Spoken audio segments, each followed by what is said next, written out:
Bismillahirrahmanirrahim. Assalamualaikum warahmatullahi wabarakatuh.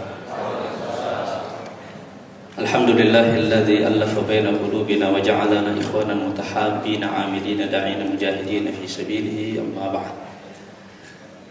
Saudara-saudara sekalian, bapak-bapak, ibu-ibu yang saya hormati, serta para pimpinan lembaga tinggi negara yang hadir pada kesempatan ini. Setiap kali kita melaksanakan ibadah puasa, saya selalu berpikir begini. Padahal tidak ada undang-undang yang memaksa mereka berpuasa. Tidak ada negara yang mewajibkan mereka berpuasa. Tidak juga ada polisi yang secara khusus ditugaskan mengontrol orang yang tidak berpuasa.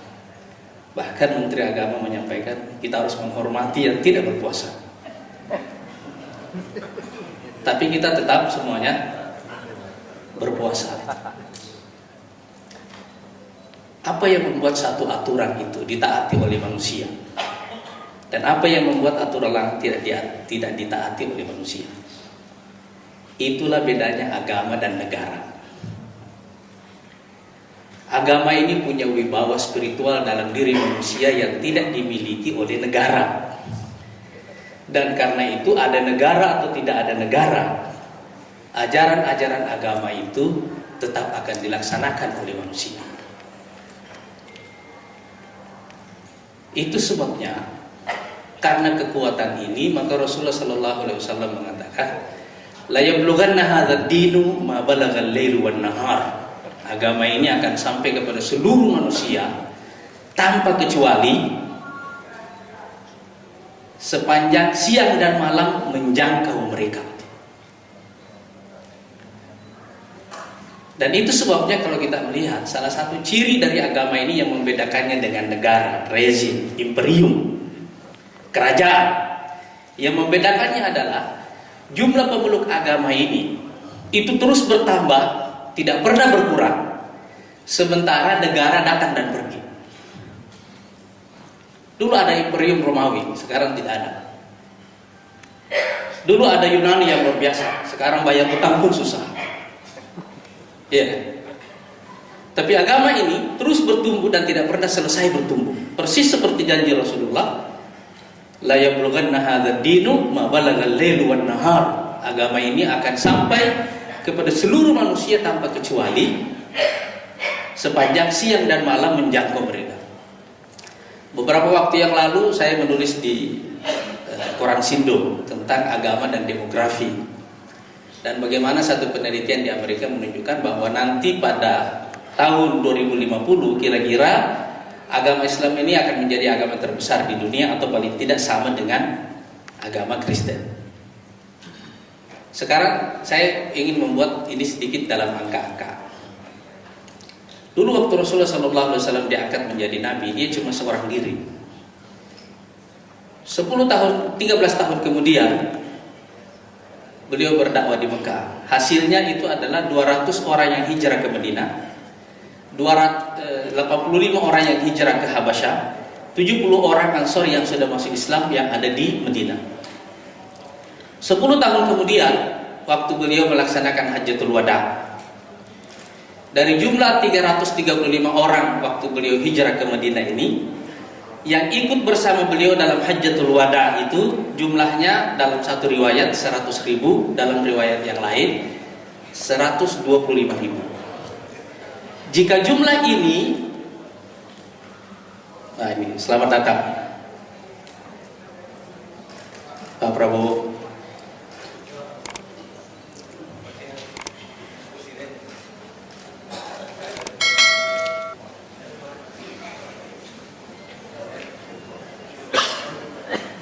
Jika jumlah ini kita bandingkan dengan jumlah penduduk manusia pada waktu itu sesuai dengan catatan sejarah, waktu itu jumlah manusia sekitar 100-an juta orang. Ini artinya perbandingan antara jumlah muslim dengan non-muslim itu rasionya kira-kira 1/1000. 1500 tahun kemudian sekarang ini, kira-kira jumlah umat Islam sekarang ini sudah hampir 2 miliar. Jika dibanding dengan penduduk dunia, itu sekitar 7 miliaran manusia, kita bisa membandingkan berapa rasio muslim dengan non-muslim sekarang. Dan kira-kira nanti pada tahun 2050, rasio muslim dengan muslim itu akan menjadi 1/3. Bandingkan dengan masa Rasulullah, dari 1/1000 menjadi 1/3 dalam waktu 1500 tahun kemudian.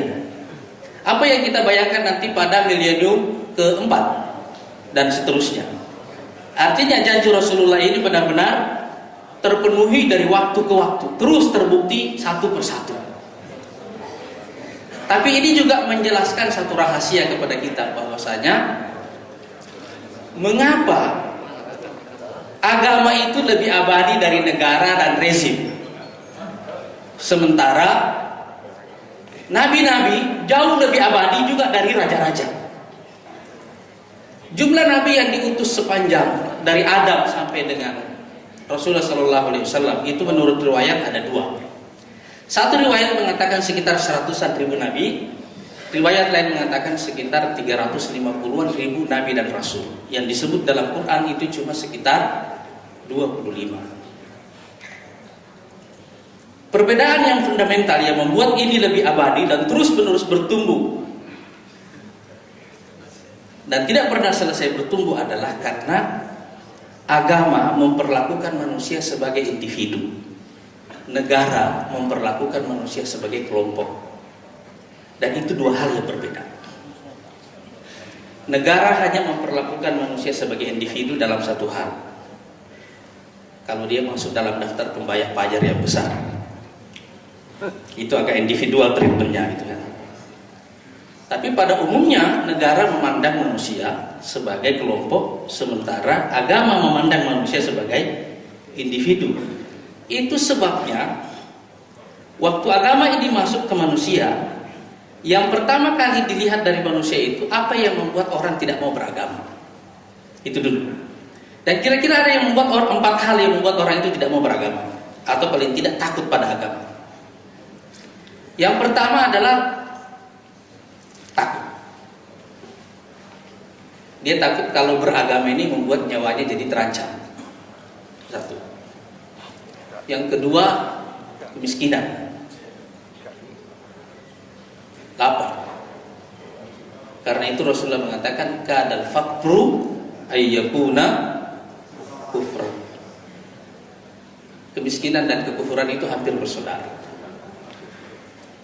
Orang miskin paling gampang menggugat Tuhan, paling gampang menganggap Tuhan itu tidak adil.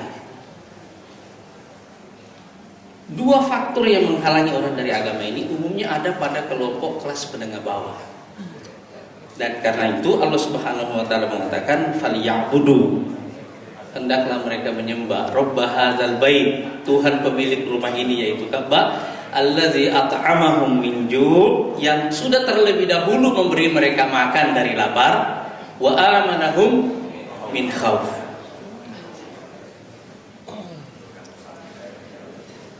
Ini berarti syarat pertama yang dibutuhkan orang untuk beragama itu adalah kebebasan.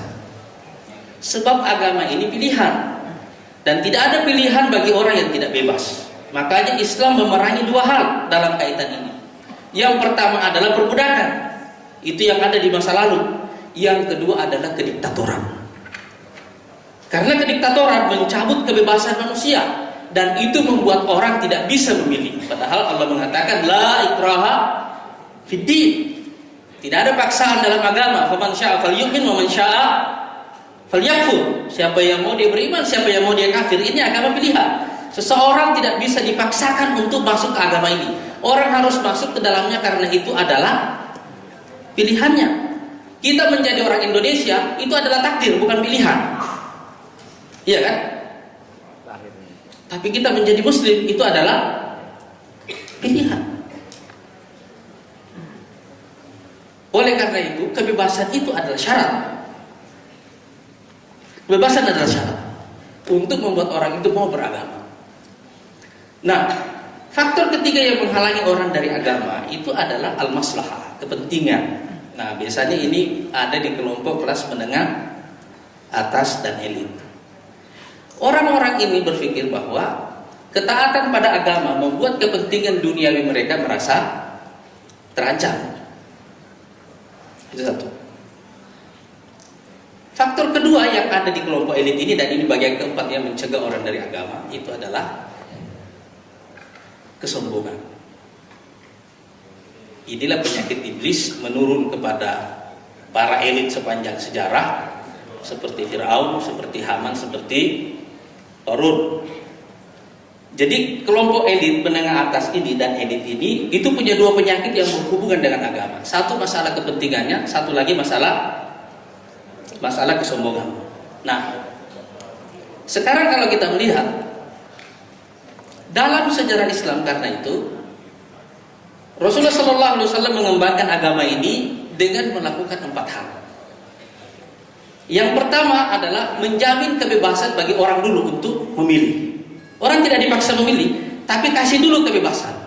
Makanya seperti Bilal dalam sejarah Islam, kita lihat dalam sejarah Nabi, Bilal karena dia tidak bisa memilih karena dia adalah budak, dibebaskan dulu, dibeli. Tapi sekarang tidak ada sistem perbudakan. Cuma ada sistem, ada tirani, ada kediktatoran yang mungkin membuat orang tidak beragama. Takut jadinya kan. Saya ingat dulu tahun 80-an orang mau berjilbab di Indonesia ini rasanya itu satu membutuhkan keberanian yang luar biasa. Kemarin kita mendengarkan berita, hari ini para polwan mengajar anak-anak mengaji. Sejak kapan orang-orang ini menganggap berjilbab ini? Karena dia merasa bebas, dia tidak merasa terancam kalau dia beragama. Itu satu. Dan inilah sebabnya mengapa di dalam Islam itu kezaliman atau tirani ditempatkan sebagai dosa yang paling besar. Karena inilah yang menghambat orang untuk beragama. Yang kedua itu adalah akal sehat. Itu dulu yang dihidupkan. Karena al-aqlu syartut taklif. Agama ini beban, dan beban ini hanya diberikan kepada orang yang ada akal sehatnya. Jadi kalau orang gila nggak ada. Dia tidak ada hisabnya kalau orang gila. Anak-anak yang belum akil balik juga tidak ada hisabnya. Oleh karena itu Islam menganjurkan supaya akal sehat ini, logika, rasionalitas itu dikembangkan. Karena itu tidak akan menjauhkan orang dari agama, itu justru akan mendekatkan orang kepada agama. Dalam sejarah hanya ada sejarah Eropa di mana kaum saintis menjadi musuh utama agama dan menjadikan agama sebagai musuhnya. Karena itu ada latar belakangnya. Tapi dalam sejarah Islam itu tidak pernah terjadi. Akal sehat itu mendekatkan orang kepada agama. Jadi kebebasan berpikir itu adalah syarat kedua yang diperlukan bagi orang untuk mendekatkan mereka kepada agama. Dan karena itu kita mendengarkan kaidah la dina liman la aqla lahu. Tidak ada agama bagi orang yang tidak punya akal. Yang ketiga itu adalah kesejahteraan. Orang perlu sejahtera supaya apa? Saya dulu ingat waktu saya ke rumahnya Bang Ical pertama kali itu ya. Banyak benar lukisan di rumahnya gitu. Sejak kapan orang punya waktu untuk punya perhatian kepada seni? Pada level berapa dalam hierarki kebutuhannya? Setelah orang semua selesai dari yang basic-basic, iya kan? Yang basic sudah selesai, ada waktu untuk itu. Begitu juga manusia, kalau dia lapar, dia nggak bisa berpikir yang spiritual, nggak bisa. Selesaikan dulu yang basic semuanya, kebutuhan dasarnya, baru orang itu diajak beragama. Tapi kalau orang itu miskin, orang itu susah diajak untuk beragama. Selesaikan masalah basic ini. Cuma persoalan ini itu terbagi dua cara mendeliverinya. Sebagiannya adalah kewajiban individu melalui bantuan personal, tapi sebagiannya lagi adalah kewajiban negara. Dan karena itu dalam konsep Islam, tugas negara mensejahterakan rakyat itu merupakan tugas untuk menyediakan instrumen yang membuat orang dekat kepada agama. Itu sebabnya tujuan zakat itu kepada 8 kelompok. Satu di antaranya yang disebut al-mu'allafati qulubuhum. Jadi uang itu punya fungsi taklif, melembutkan hati. Melembutkan hati. Orang kalau dikasih uang sifat kritisnya hilang. Memang ada di situ. Iya. Ini politisi semua tahu kaidah ini kan. Islam juga menggunakan itu. Orang bisa pindah agama karena itu. Dari Islam ke yang lain bisa, dari yang lain ke Islam juga bisa. Bisa terjadi hal seperti itu. Makanya orang yang baru masuk Islam, kenapa disebut mu'allafati qulubuhum? Karena memang dia perlu dilembut-lembutkan hatinya bahwa di dalam agama ini ada kebaikan. Tapi lebih dari itu, kita juga melihat bahwa jika terjadi pertentangan antara kebutuhan fisik dengan kebutuhan spiritual, kita lihat, idza ja'al isya'u wa quddimal 'asya faqaddimul 'asya. Kata Rasulullah, kalau waktu Isya sudah datang, tapi makan malam sudah dihidangkan, makan dulu, baru salat Isya. Iya kan? Nah, ini ada poin yang keempat yang membuat cara Islam, yaitu menciptakan nuansa spiritual. Kenapa? Karena kesejahteraan itu tidak secara otomatis membuat orang beragama. Tidak juga. Cuma membuat dia melampaui kebutuhan dasarnya. Dan karena itu diperlukan nuansa spiritual yang membuat orang itu dari waktu ke waktu tahu bahwa di atas kebutuhan fisiknya ini ada sesuatu yang lebih tinggi. Dan itulah sebabnya mengapa puasa ini diwajibkan oleh Allah Subhanahu wa taala di bulan Ramadan seperti ini, supaya di sini semua orang, yang kaya yang miskin, satu sama-sama merasakan lapar. Supaya kita meninggalkan itu semuanya, dan ini orang naik ke atas, meningkat, melampaui kebutuhan fisiknya. Dan dengan cara begitu kita keluar kepada satu kaidah yang lain. Mengapa kesejahteraan di barat membuat orang di sana menjadi ateis? Itu karena ada latar belakangnya. Dan mengapa kemiskinan di sini membuat kita jauh dari agama? Ya, hari ini kita semua kan bisa menemukan satu fakta, dan ini yang kita rasakan sekarang. Karena itu di zaman Umar bin Abdul Aziz diriwayatkan begini: di setiap khilafah Umayyah itu cerita orang beda-beda di pasaran, di masjid, di pasar, cerita orang beda-beda. Di zaman Umar bin Abdul Aziz, semua orang kaya, semua orang sejahtera, tapi cerita orang kalau mereka ketemu, kamu sudah tadi malam sempat tahajud apa tidak? Kamu hafalan Qur'annya nambah apa tidak? Kamu sudah berapa bacaan Qur'annya? Kamu sudah dapat ilmu baru apa tidak? Dan seterusnya. Saya kira sekarang ini salah satu persoalan negara barat sekarang adalah karena kesejahteraan ini sekarang mulai digugat. Apalagi ketika orang mulai tidak bisa mendelivery dan mempertahankan kesejahteraan ini yang sekarang sedang digugat di barat. Tetapi di dunia Islam yang digugat adalah kemiskinan. Nah, sekarang jika kita tidak bisa menciptakan, mendelivery kesejahteraan ini akan menjauhkan orang dari agama. Walaupun tidak dengan sendirinya mendekatkan orang kepada agama, tetapi ini hal-hal yang membantu orang kepada agama. Jadi kalau kita kembali kepada pertanyaan asal tadi, apa rahasia yang membuat agama lebih abadi dan terus bertumbuh, dan nabi-nabi lebih abadi dari raja-raja? Salah satu penjelasannya adalah karena agama ini masuk ke dalam kehidupan individu, mengintegrasikan tujuan hidup individu dengan tujuan hidup kelompoknya. Dan negara itu hanya memperlakukan manusia sebagai kelompok dan tidak pernah menyentuh manusia sebagai individu. Sekarang salah satu yang menjelaskan, ini analisis, mengapa ISIS berkembang di Timur Tengah sekarang, dan mengapa orang-orang barat dari Eropa sekarang ikut menjadi anggota ISIS dari 90 negara sekarang ini. Apa yang membuat itu terjadi? Orang-orang barat sekarang menjadi bagian dari ISIS. Jawabannya adalah karena orang mulai kehilangan tujuan hidup, dan tujuan hidup ini tidak bisa dijelaskan oleh negara. Assalamualaikum warahmatullahi wabarakatuh.